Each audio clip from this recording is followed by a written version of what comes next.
அவர்களுடைய இடையர் ஆகியோரை அன்போடு கிடைக்கிறோம். நன்றியுரை ஆற்றலுக்குரிய கருத்து எழுத்தாளர் மன்றத்தினுடைய மாநில தலைவர் ஐயா நேரு அவர்களை அன்போடு கிடைக்கிறோம்.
பேரன்பிற்குரிய பெரியவர்களே, அருமை தமிழின பெருமக்களே, பெரியார் பன்னாட்டமைப்பின் இந்த ஆண்டுக்கான சமூக நீதிக்கான கி வீரமணி விருது வழங்கும் விழா தொடங்குகிறது. மிகுந்த மகிழ்வோடும் நிகழ்வோடும் இந்த அரங்கில் கூடியிருக்கிற ஒவ்வொருவரையும் வரவேற்கிற வகையில் பெரியார் பன்னாட்டமைப்பினுடைய இயக்குனர் மருத்துவர் ஐயா சோம இளங்கோவன் அவர்கள் வரவேற்புரை ஆற்றிருந்தார்கள்.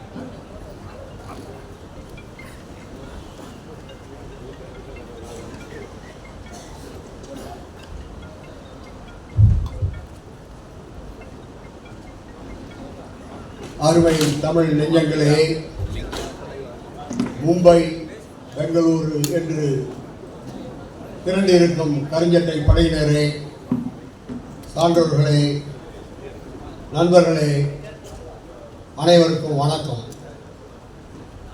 இன்று நமக்கெல்லாம் மிக மிக மகிழ்ச்சி தரும் நாள். பச்சையப்பன் கல்லூரியிலும் அண்ணாமலையிலும் தொட்டில்களாக அரசியல் பாடம் கற்றவர்கள் தந்தை பெரியாருடன் வளர்ந்தார்கள், மரமானார்கள். அந்த தந்தை பெரியார் தன் உடல் நலத்தை பார்க்காமல் இனநலத்தை பார்த்து உழைத்தார். அவர் காட்டிய இந்த பெரியார் திடலிலே தன் உடல் நலத்தையும் பார்த்து கொண்டு இனநலத்தையும் பார்த்து கொண்டு ஒவ்வொரு சமூக நீதி விருதிற்கும் குவைத்தாக இருந்தாலும் சரி, மியான்மராக இருந்தாலும் தானே நேரில் சென்று அந்த விருந்தினரை மதித்து மரியாதை செய்த தமிழக தலைவர் ஆசிரியர் அவர்கள். உழைப்பால் உயர்ந்து ஊர்ணி நீராக மும்பையிலே உழைத்து வரும் ஐயா குமரராசன் அவர்கள் தலைமை தாக்குகிறார்கள். திராவிட வரலாற்றை தேனூற்றும் தமிழாக வடித்து நம்ம எல்லாம் மயக்கி படிக்க வைத்தும் ஐயா திருமாவேலன் அவர்கள் வாழ்த்துறை வழங்குகிறார்கள். சிங்கம் என முழங்கும் சிங்கப்பூர் நாகரத்தினத்தை பலர் அறிந்திருப்பீர்கள். அவருடைய குமரர் தான் ஐயா மாறன் அவர்கள்.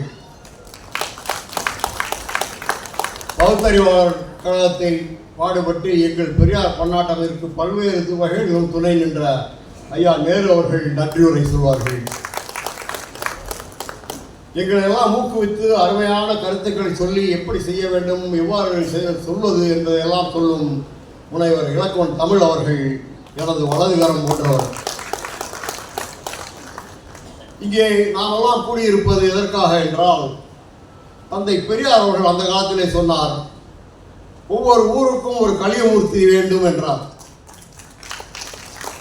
ஒவ்வொரு ஊருக்கும் ஒரு கலியமூர்த்தி வேண்டும் என்றார். இன்று கலியமூர்த்தி அவருடைய மின்சாரம் பாயாத தமிழனே கிடையாது. உலகெங்கும் உள்ள தமிழர்கள் போற்றி பார்க்கிறார்கள்.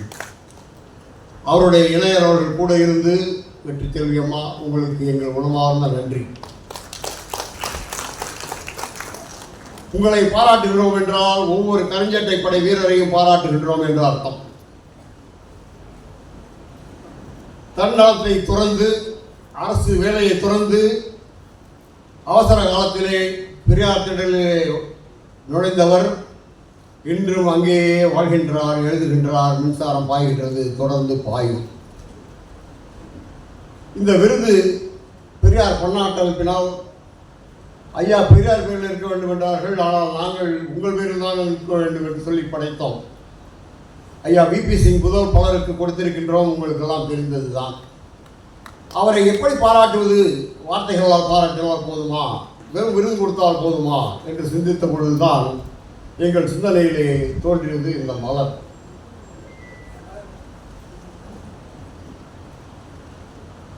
இது வெறும் மலர் அல்ல. ஐயா முதல் அடியேன் வரை பொழிந்த அன்பு, பாசம், உணர்ச்சி, நன்றி இதனை பொங்கி வழிகின்றது. இதையெல்லாம் ஒரு நெப்போலியனாக இருந்து சாதனை படைத்தவர் இங்கே நம்மிடையே இருக்கிறார். அதை பாராட்டுவது எங்களுக்கெல்லாம் மிகவும் பெருமை. நீங்களெல்லாம் வந்து இந்த விழாவை சிறப்பு செய்வது எங்களுக்கெல்லாம் மிகவும் மகிழ்ச்சியாக இருக்கிறது. அமெரிக்காவிலே என்னுடன் வேலை செய்த ஐரிஷ்காரர் அவருடைய இல்லத்திற்கு சென்றால் ஆண்களும் பெண்களும் கட்டிப்பிடித்து உதட்டிலே முத்தம் கொடுத்து வரவேற்பார்கள். நான் ஒதுக்கிட்டு இப்படி கொஞ்சம் கண்ணத்தை காமிப்பேன். நமக்கு உதட்டிலலாம் முத்தம் கொடுத்து பழக்கம் இல்லை. ஒன்றும் பயப்படாதீங்க, நான் ஒன்றும் பண்ண போகிறதில்ல. அரவணைத்து உங்கள் அனைவரையும் வாழ்க வருக என்று வரவேற்கின்றேன். அவ்வளவுதான். நன்றி, வணக்கம்.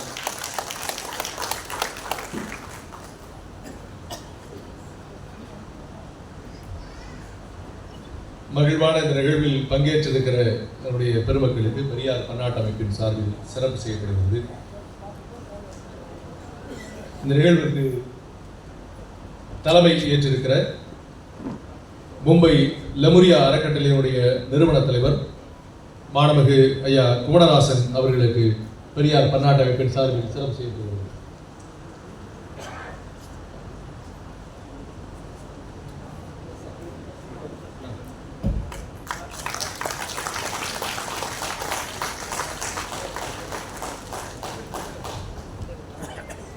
நிகழ்வில் வாழ்த்துறை வழங்க இருக்கிற கலைஞர் செய்திகள் தொலைக்காட்சியினுடைய ஆசிரியர் மூத்த எதிராளர் திருமாவேலன் அவர்களுக்கு சிறப்பு செய்யப்படுகிறது.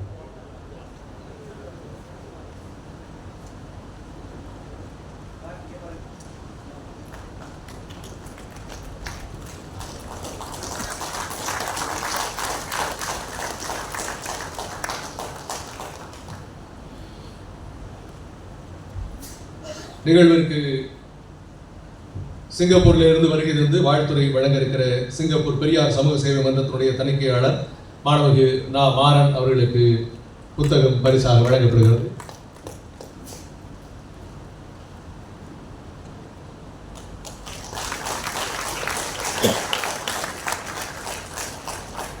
நன்றியுரையாற்றிருக்கக்கூடிய பகுத்தறிவு எழுத்தாளர் மன்றத்தினுடைய மாநில தலைவர் ஐயா நேரு அவர்களுக்கு.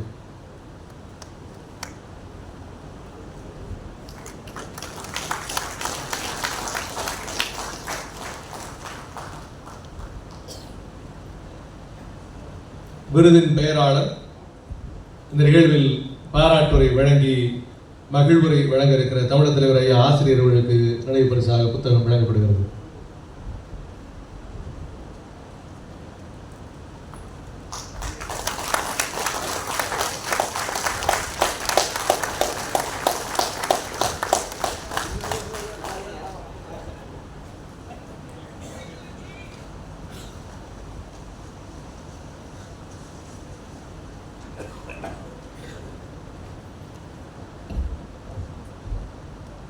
விருது வழங்கப்படுவதற்கு முன்னதாக இந்த விருதை ஏற்றுக்கொள்கிற கவிஞர் ஐயா அவர்களுக்கு ஒரு நினைவு பரிசு வழங்கப்படுகிறது.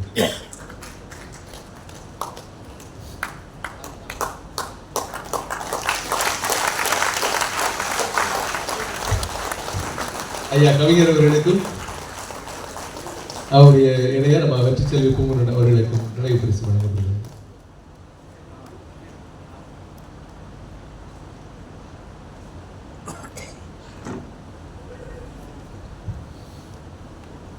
நன்றி. பெரியார் பன்னாட்டு அமைப்பு தொடர்ந்து பல்லாற்றானும் தன்னுடைய பணிகளை ஆற்றிக் கொண்டிருக்கிறது. பெயருக்கு ஏற்ப உலகின் எல்லா நாடுகளிலும் தந்தை பெரியாருடைய கொள்கைகளை கொண்டு சேர்த்து விட வேண்டும் என்கிற நோக்கில் அதனுடைய பயணம் நடைபெற்றுக் கொண்டே இருக்கிறது. அதனுடைய தொடர் நிகழ்வுகளில் இந்தியாவிலிருந்து தமிழ்நாட்டில் மட்டுமல்லாமல் மகாராஷ்டிர மாநிலத்தில் இருந்தும் நம்முடைய தமிழர்கள், தமிழர் அல்லாத பெருமக்களும் கூட பங்கேற்கிறார்கள்.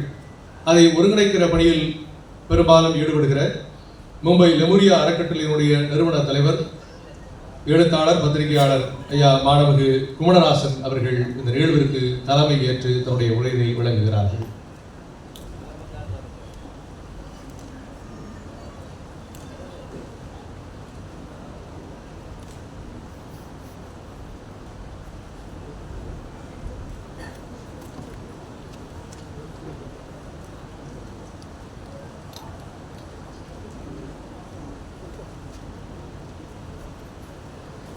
அன்பார்ந்த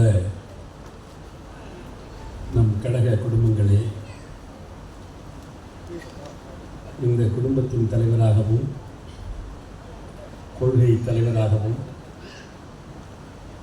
இன்று பெரியார் உலகமயம், உலகம் பெரியார் மயம் என்ற அந்த உணர்வை உலகெங்கும் ஊட்டி நம்முடைய குடும்பத் தலைவராக இருக்கின்ற ஐயா தமிழர் தலைவர் அவர்களே, இன்றைய தினம்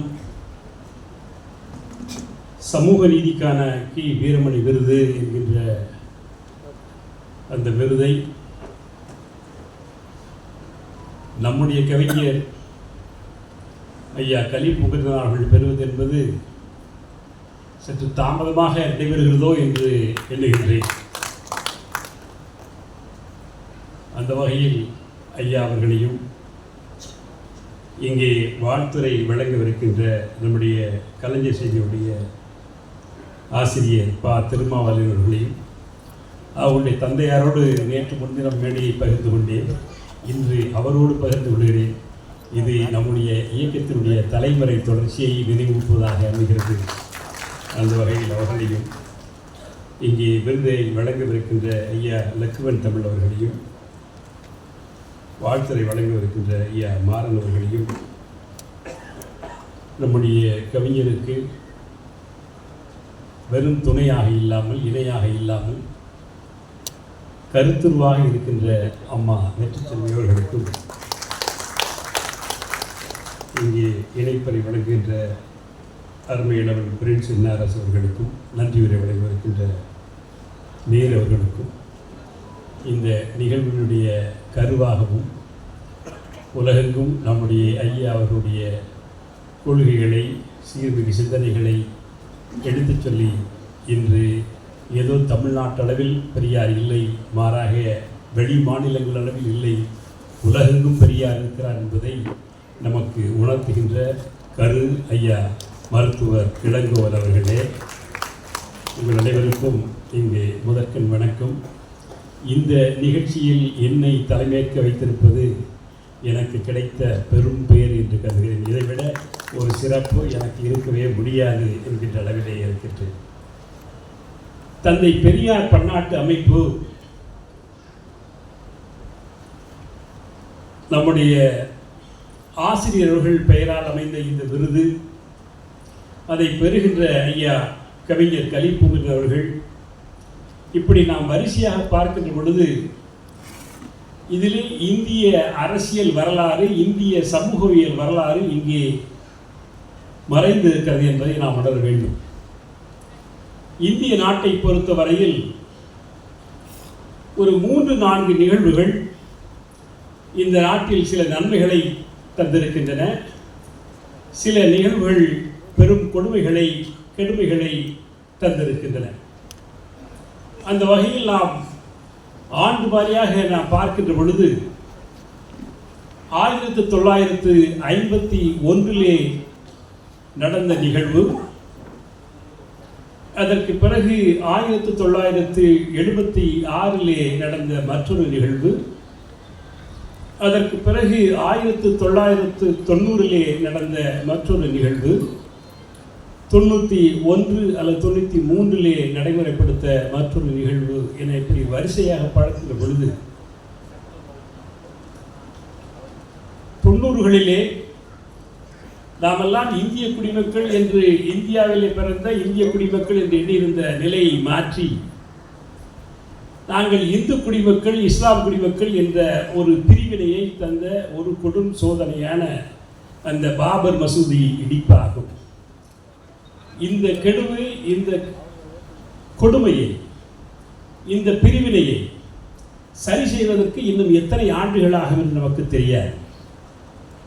அதுபோலவே 1976 இந்திரா காந்தி அம்மையார் அவர்கள் ஆட்சியில் இருக்கும்போது அந்த அதிகாரத்தை தக்க வைத்துக் கொள்வதற்காக செய்த அவசர நிலை பிரகடனம் என்பது நம்முடைய நாட்டு ஜனநாயகத்தில் இருந்த மற்றொரு கரும்புள்ளி.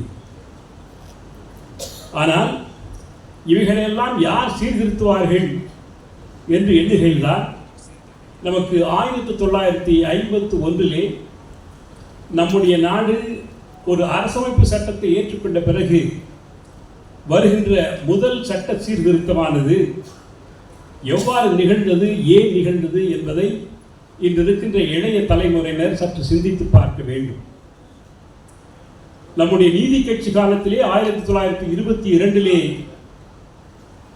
சட்டமாக்கப்பட்டு பின்னர் அது 1929 நடைமுறைக்கு வந்த அந்த வகுப்பு வாரி பிரதிநிதித்துவம் என்பது அந்த காலகட்டத்திலே பல்வேறு சாதி பிரிவுகளாக இருந்த அந்த பார்ப்பன பிரிவு வெறும் 2.7 விழுக்காடு என்ற நிலையில் நீதி கட்சி ஆட்சியிலே சொல்லப்பட்ட அந்த வகுப்புரிமை என்பது கூட அவர்களுக்கு ஒதுக்கப்பட்ட இடம் 14/2, அதாவது 14 விழுக்காடு. அதுபோலவே பிற்படுத்தப்பட்டவர்களுக்கு, இஸ்லாமியர்களுக்கு, கிறிஸ்தவர்களுக்கு என்று ஒரு வகுப்பு வாரி உரிமை சட்டமானது இந்தியாவில் ஒரே ஒரு மாநிலத்தில் நடைமுறைப்படுத்தப்பட்டது. அது நம்முடைய நீதி கட்சி ஆண்ட மதராஸ் மாகாணம்.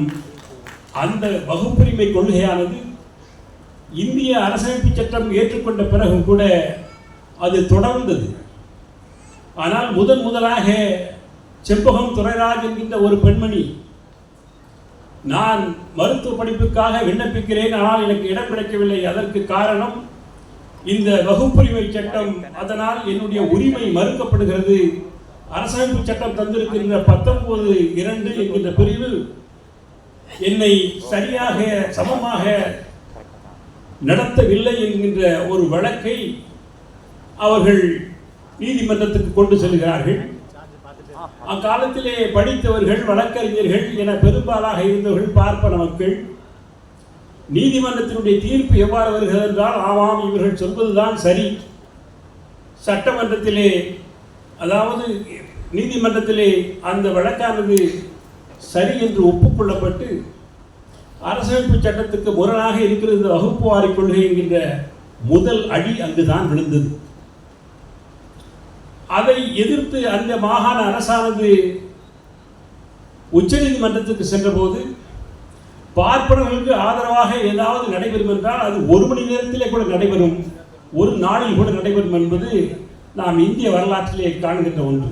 அந்த வகையில் 28/7/1950 அளிக்கப்பட்ட தீர்ப்பு மதராஸ் மாகாணத்திலே மேல்முறையீடு செய்யப்பட்ட பிறகு ஓரிரு நாட்களிலே அது உறுதிப்படுத்தப்படுகிறது. 1950 இந்த செய்தியை கண்டு முதலில் பதவி துடித்தவர் தந்தை பெரியார் அவர்கள் ஒருவர்தான் இந்தியாவில். அந்த நேரத்திலே இந்திக்கு எதிரான போராட்டம் ஓரளவு ஒரு தற்காலிக வெற்றியை பெற்று வெற்றியை கொண்டாடக்கூடிய ஒரு சூழல் இருந்த நிலையிலும் கூட தந்தை பெரியார் அவர்கள் சொல்கிறார், இனி நம்முடைய வேலை இந்த வகுப்புரிமையை காப்பது, எனவே போராடுங்கள் என்று சொல்லி உடனடியாக ஆகஸ்ட் மாதம் 6ஆம் தேதி 1980 அறிவிக்கிறார். 13ஆம் தேதி சென்னையிலே ஒரு மாபெரும் போராட்டம் நடைபெறுகிறது, 17 நடைபெறுகிறது. கிட்டத்தட்ட ஒரு மாத கால அந்த போராட்டத்தினுடைய விளைச்சல் என்னவென்று நோக்குகின்ற பொழுதுதான் ஏதோ தமிழ்நாட்டிலே போராட்டம் நடக்குது, அதை பற்றி நமக்கு கவலையில் என்று எண்ணிக்கொண்டிருந்த ஜவஹர்லால் நேரு, வல்லபாய் பட்டேல் போன்றவர்களெல்லாம் இதை நாம் கட்டுப்படுத்த முடியாது என்ன என்று கேட்டு அதற்கு பிறகு அவர்கள் ஒரு சட்ட திருத்தத்தை கொண்டு வருகிறார்கள். அந்த சட்ட திருத்தம் தான் இந்திய அரசமைப்பு சட்டத்தினுடைய முதல் சட்ட திருத்தம். சட்ட திருத்தத்தினுடைய முதல், அதாவது 15வது பிரிவிலே 4 என்கின்ற இன்னொரு பிரிவை சேர்க்கிறார்கள். எந்த மாநில அரசும் சமூக, கல்வி ஆகியவற்றில் ஒடுக்கப்பட்ட பிற்படுத்தப்பட்ட மக்களுக்கு ஏதாவது சலுகைகள் அல்லது உரிமைகள் சட்டங்கள் இயற்றுமானால் அந்த சட்டங்கள் அடிப்படை உரிமைகளுக்கு, அதாவது 19(2)க்கு முரணானது அல்ல என்று அங்கு அறிவிக்கிறார்கள். அதுதான் இந்திய நாட்டினுடைய முதல் வகுப்புரிமை வெற்றி. ஆக அப்படி அறிவிக்கப்பட்ட அந்த வெற்றியை நாம் எவ்வாறு தக்க வைத்துக் கொள்வது என்று பார்க்கின்ற பொழுதுதான் பின்னாலே 1980களிலே மண்டல் கமிஷனானது அமைக்கப்பட்டு கிட்டத்தட்ட ஒரு 10 ஆண்டுகளாக அந்த அறிக்கை கிடப்பில் போடப்பட்ட நிலையில் மண்டியின் ராஜா என்று சொல்லக்கூடிய மிக பெரும் பணக்காரராக ஒரு அரச குடும்பத்தைச் சேர்ந்த ஒருவராக இருந்த நம்முடைய சமூக நீதி காவலர் VP சிங் அவர்கள் ஒரு நல் வாய்ப்பாக நம்முடைய நாட்டுக்கு தலைமை அமைச்சராக வந்தபோது, என்னுடைய பதவியே போராலும் பரவாயில்லை, ஆனால் இந்நாட்டில் ஒரு சமத்துவமும் சம உரிமையும் அனைத்து மக்களுக்கும் கிடைக்க வேண்டும், அவர்கள் முன்னேற வேண்டும் என்பதற்காக அதை தன்னுடைய பதவியை இழந்தாலும் பரவாயில்லை என்று 1991 நிறைவேற்றுகிறார். அதை எதிர்த்தும் பார்ப்பவர்கள் செல்லுகிறார்கள். கிட்டத்தட்ட அந்த தடைகளை எல்லாம் தாண்டி 93களிலே நாம் ஒடுக்கப்பட்ட பிற்படுத்தப்பட்ட மக்களுக்கு அது ஆதரவாக மண்டல் குழு பரிந்துரை அமல் செய்யப்பட்டதின் விளைவாக இன்று இந்தியாவிலேயே ஒரே ஒரு மாநிலம் மட்டும் 69 விழுக்காடை எட்டியிருக்கிறது என்றால் அதற்கு காரணமாக இருந்த ஒரு சிறு குறு உருவம் தான் இங்கே உங்கள் முன்னாடியே இருக்கிற நம்முடைய தமிழ் தலைவர் அவர்கள். எனவே இந்த விருதானது அவருடைய பெயரிலே அமைவது எவ்வளவு பொருத்தம் என்பதை பாருங்கள். தந்தை பெரியாரை ஒரு புறம் பார்க்கின்றோம், தந்தை பெரியாருடைய கொள்கைகளை உலகெங்கும் எடுத்துச் செல்கின்ற ஐயா அவர்களை ஒருபுறம் பார்க்கின்றோம். அந்த ஐயா அவர்களுக்கு வலதுகரமாகவும் இடதுகரமாகவும் போலாகவும் இருக்கின்ற நம்முடைய கவிஞர் அவர்கள் இங்கு இருக்கின்றார்கள் என்றால் இந்த விருதினுடைய தொடர்ச்சியை சற்று பாருங்கள். ஜனநாயக படுகொலை செய்யப்பட்ட போது 76ஆம் ஆண்டிலே 21 மாதங்கள் சிறையிலே வாடி உருவம் தான் இந்த உருவம். அதுபோலவே பின்னாளிலே 2014 இருந்த ஒரு பெருங்கேடு பிஜேபி என்கின்ற ஒரு ஆட்சி இந்தியாவிலே தொடர்ந்தது. ஆக இந்த கேட்டினை எல்லாம் அகற்றுகின்ற ஒரு கருவி அல்லது ஒரு சிந்தனை எங்கு இருக்கிறது என்றால் இந்தியாவில் வேறு எந்த மாநிலத்திலும் இல்லை, அது தமிழ்நாட்டில் இருக்கிறது. தமிழ்நாட்டிலே எங்கு இருக்கிறது என்றால் வேறு எங்கும் இல்லை, அது சென்னையில் இருக்கிறது. சென்னையில் எங்கு இருக்கிறது என்றால் அது வேறு எங்கும் இல்லை, இந்த திடலிலே இருக்கிறது. அந்த திடலிலே நடைபெறுகின்ற இந்த விருது வழங்கும் விழா என்பது உள்ளபடியே மிகவும் பொருத்தமானது, பெருமைக்குரியது. அதை பெறுகின்ற ஐயா கவிஞர் அவர்கள் இந்த விருதுகள் சற்றொப்ப ஒரு 20-23 பேருக்கு தரப்பட்டிருக்கிறது. அரசியல்வாதிகள், வெளிநாடுகளிலே வாழுகின்ற சிந்தனையாளர்கள், இப்படி பல்வேறுவர்களுக்கு தேவைப்பட அவரவர் செய்கின்ற அந்த செயல்பாடுகளை, அந்த செயல்பாட்டுடைய அளவை நாம் முன்னிறுத்தி அந்த விருதுகளை எல்லாம் தேர்ந்தெடுத்து ஐயா இளங்கோவன் அவர்களும் ஐயா இலக்குவன் அவர்களும் இந்த விருதை கடந்த 20 ஆண்டுகளுக்கு மேலாக வழங்கி வருகின்றார்கள். ஆனால் கடந்த கால செயல்பாடுகளை வைத்து தடை போட்டு நாம் அந்த விருதுகளை வழங்கிய அரசியல்வாதிகளுடைய தற்போதைய நிகழ்வுகள் சற்று வேறுபாடாக இருக்கிறது. அவருடைய எதிர்காலம் எப்படி இருக்கும் என்று நமக்கு தெரியாது.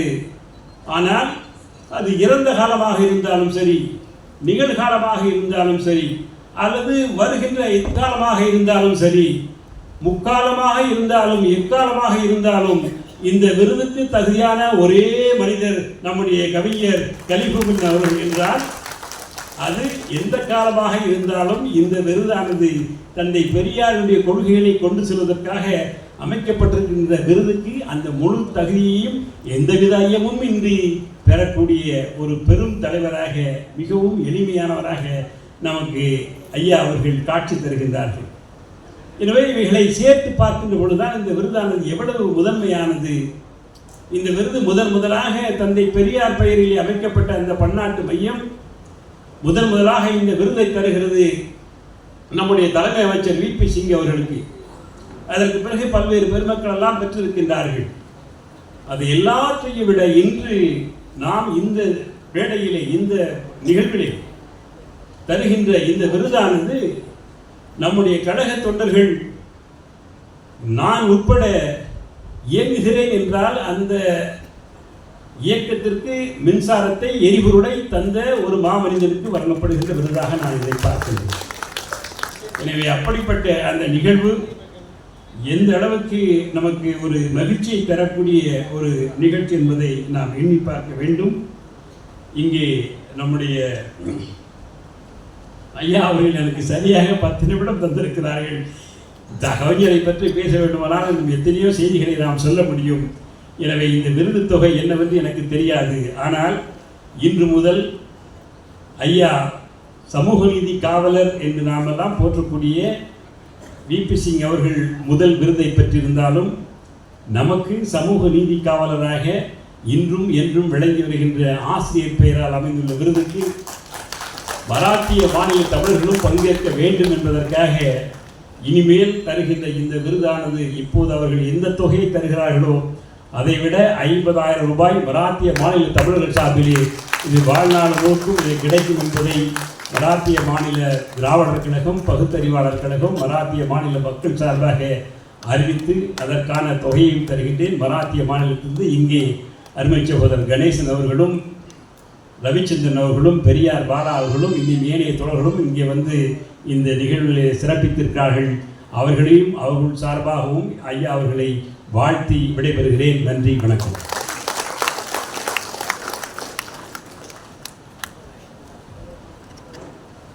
சமூக நீதி வரலாற்றையும் எடுத்துரைத்து இந்த விருதுக்கான காரணத்தையும், பெயர் பொருத்தத்தையும், பெறுவோருடைய பொருத்தத்தையும் மிகச் சிறப்பாக விளக்கிய நிகழ்வின் தலைமையேற்று சிறப்பித்திருக்கிற ஐயா